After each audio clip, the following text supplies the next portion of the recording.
Hi, welcome back to another Ask the inFlow expert, and today I have a little bit of a special one. This is actually going to go over a workflow, and this is for those folks who are dealing with warranties and repairs. Thanks for joining me for another one. I'm Khiry. I'm part of the inFlow success team here. If you do get a chance, please like and subscribe. Please share with anyone else that you find that might be using inFlow or any type of inventory management software. I'd like to believe that inFlow might be able to help them out as well. And these videos are always great to just get like a great look into, how to do certain things. And this one is kind of special because, again, it's a workflow and, people do things very uniquely. And inFlow has that ability of being able to have these different type of ways that you can manipulate it to your liking. So this one tends to come up a lot where people may be having to return an item and then fix it and then maybe give it back to the customer. A lot of different ways that can come up in terms of, having to get something fixed in a warranty. In my example today, I'm going to try to keep it as simple. I think this is always like a great analogy is like, say your phone is broken and you had to return it to get it fixed and then brought back. And in this case, I'm someone who sells that cell phone to somebody and also help repair it. And yeah, I need to be able to track that process of when that might have been sold. So I'm going to first just pull up a product here. And this time around, I'm going to pull up my really high-tech cell phone. This one right here. Probably have seen this before. Might have also aged myself. But I have this device, and in this case, this product is actually going to be a serialized product because I need to keep track of every single one of these, and maybe I have them coming in at different prices. So already, might be familiar, might not be familiar with serialized products, but again, we got a video on that. Feel free to go down into the description there and you can actually look into serials if you want to just get a little bit of a catch up on that. So this product here, I'm going to walk through the process of say like we actually did sell this to somebody first. So in this case, I'm going to sell this to my friend Clark. He also wears glasses like me today. And I'm going to put that cell phone on there. And in this case, I'm going to sell him one of these. I'm going to just save that there and I'm going to go to my pick list and actually pick, the actual serial number. So in this case, system's already allocated, this 5,000 serial number to it. So I'm going to have that and I'm going to fulfill that. Say he picked it up here. I know I got shipping turned on, but say he walked in, purchased it, liked the price, and now you have a really high tech cell phone, better than any phone that's actually out there. This is the best phone in the world. And now some months go by, Clark's been using it, saving the day, and something gets damaged and he needs to bring that phone back to actually get it fixed. And I can actually do that. So say in this case, one of the buttons popped off and no problem. We just got to get you a new keypad. I can certainly get that fixed up for you. So now we can do this one of two ways. In this case, it's probably really easy for me. I don't have very many orders in here, but I could just go back to that same order and start this process here, or I could just do it completely brand new. I think in most cases, it shouldn't be too hard to get back to it because if you actually go into your customer's profile, you could actually look up Clark there and you could go in here into the order history and find it really easy that way. If you needed to look up. Serial numbers are also pretty unique. I won't go too deep into this again, but if you watch that serial number video, you'll probably see that there's also a lot of ways that you can also search for serial numbers. So if you, didn't remember that customer, but wanted to look up the serial numbers, there are ways to do that. But we'll save that or be able to feel free to watch that in another video. In this case, we know who Clark is and we realize, oh yeah, there's your order here back on July 2nd. And we can just pop that and populate this open.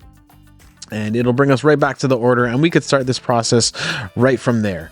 I also forgot that he did pay us. So let me just also mark that as paid. So again, I could work off of this. One way I could go about doing this is, in this case, we first want to return that item back into our system. So let's go into return products here at the bottom and hit return products. And I'm going to also just look up that item again. And what this helps us do is that it puts a price there. But in this case, I'm probably not needing to refund him his money. If I did, this would be a great way that you can refund the stock there. Let me just blow that up a little bit so you can see more. But I could just definitely refund him the difference of everything, and but that's not the case here. We're not worried about that. We actually want to get it back into our system so we can go about repairing it. So in this case, I'm actually going to make this $0. So this way I'm not actually returning any of the money and having to deal with that. So again, you can see my order's gone back to, what he's totally paid, and there's a $0 balance. So I'll just save it at that to start with. Now, the other thing is, because I'm repairing this, I'm also not doing it for free. I want to also charge him a repair fee for that. I'm sorry, Clark, but this is how I make my living. And I charge $129 for this.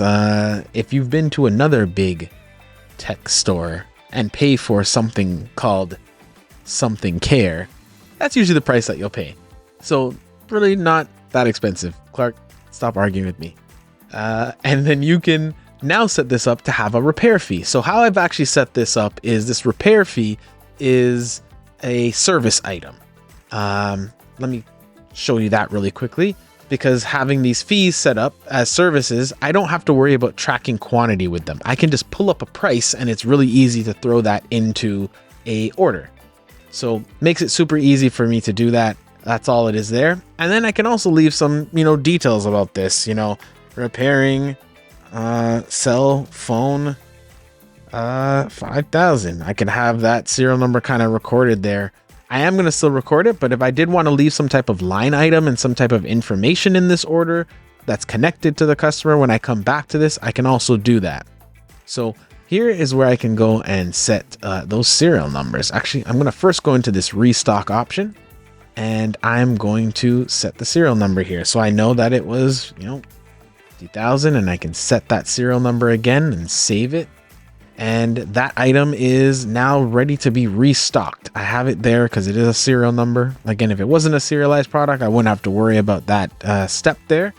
But now I can restock this. I can actually add it back into my location. You could even take this a little bit further, right? If you want to be able to distinguish a difference between, the items that you're repairing from your regular stock, because everything would kind of get mixed together, you could create a new location in here and say, say my watchtower is actually where I go and do my repairs. I could actually just go there and say that that's the location that it's going into. Another way to keep it simple is if you have a location, you could create a new sublocation in the moment. And maybe this sublocation is my repair shop. And then I could set that there. And I'm going to save that and have that saved there. So now let's go back to my order before we go into the product and everything. We now have this really nice order set up. Maybe I want to put in a remarks of like, hey, repaired on July, 4th or something like that. Also, just to kind of keep a note of when the repair is different from the actual sale. Just keep in mind, though, I'm doing all this in real time, but your pick date is going to get saved when it goes out, and then your restock date is also going to get saved there. So that stuff is being tracked automatically for you, so you won't really have to worry too much about it. But I always find putting more information is always helpful, and just know you always have custom fields to add more details that might not populate on here. And you can see that that's already, pulling up $120 balance.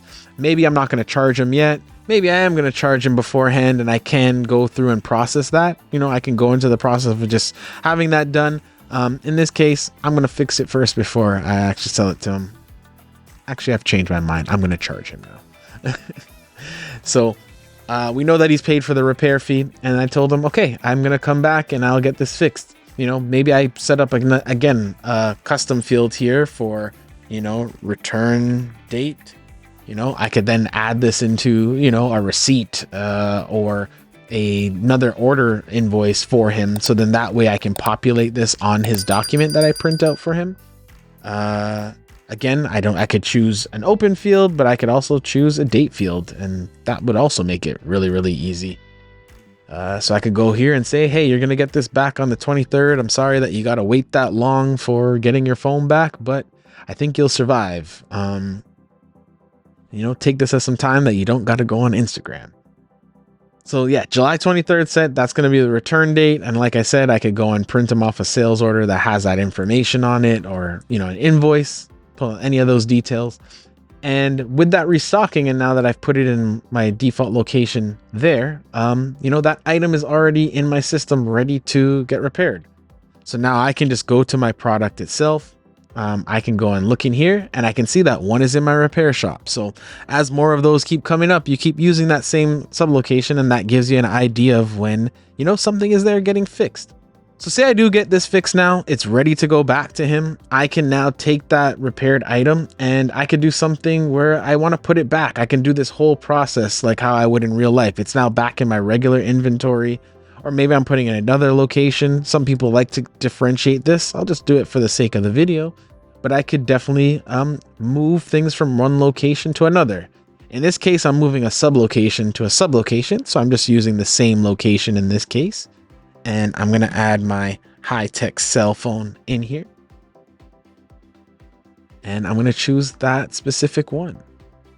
And that's my 50,000.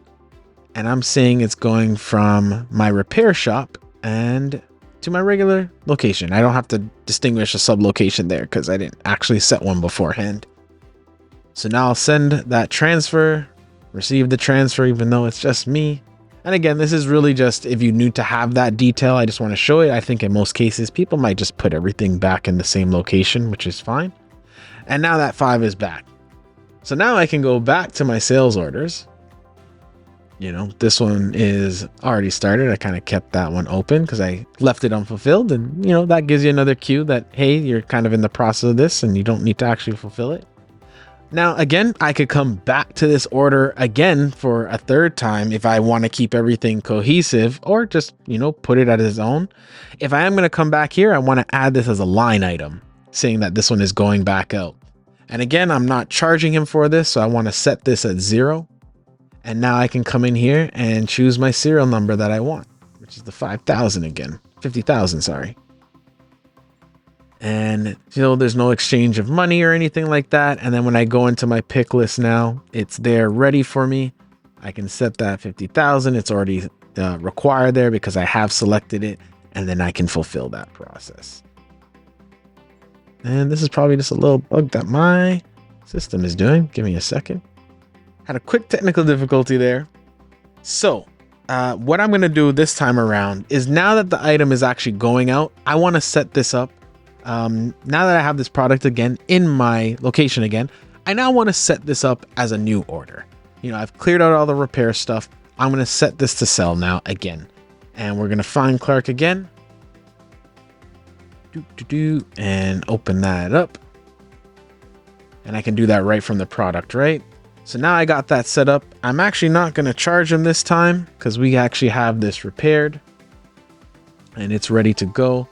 I'm going to go into my pick and I'm going to grab that item. There's our 50,000 again, save it, and I'm going to fulfill that. And if I wanted to, I could even put more detail in here. I could say repair order, and it's connected to SO59. So now I get a little bit of a reference, right? I can say, oh yeah, this one is connected to that. I can even come back into here. Oh, I'm sorry, that's actually 58. I'll just make that quick edit here. And I can even, put that detail in here. Maybe I need to put the repair order and I can throw that in there.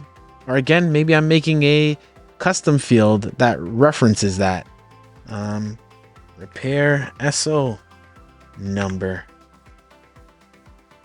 And I can put that in here. So now it makes it really easy. Whenever I need to reference it back, I can, search based off of that and get everything, all in one place. I can search it based off of, the 58. And there they both are, I also forgot to fill this one earlier, but there we go. Those are both fulfilled. So now I have a record showing of when I sold it, when it came back, the fees that came along with that repair.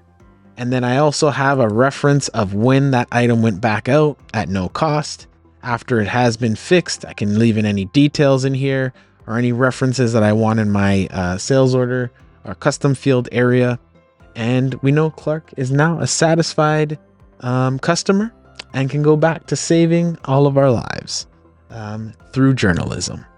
But I hope this is helpful. Yeah, I know it's a little different from some of our other videos. Try to have a little bit more fun with it just to keep it a little bit more engaging. But I think that workflow is great. And I think there's also many other ways that this can be used. You know, if you do jobs and you track materials that are going in and out, I think there's a way that this can be applied to that as well. You know, if maybe you are doing, you know, home renovations of somewhere, you're doing that type of work. That probably happens a lot, of where you might have to take a tool and then take something out, replace it with something else. All this can be applied in how that restock portion, you know, actually works. So hope you find a way that this applies to you. And of course, if you always want more, reach out to your CSM. But until the next time, I hope this was helpful. I'm Khiry. Thanks for joining for another Ask the inFlow Expert. Take care.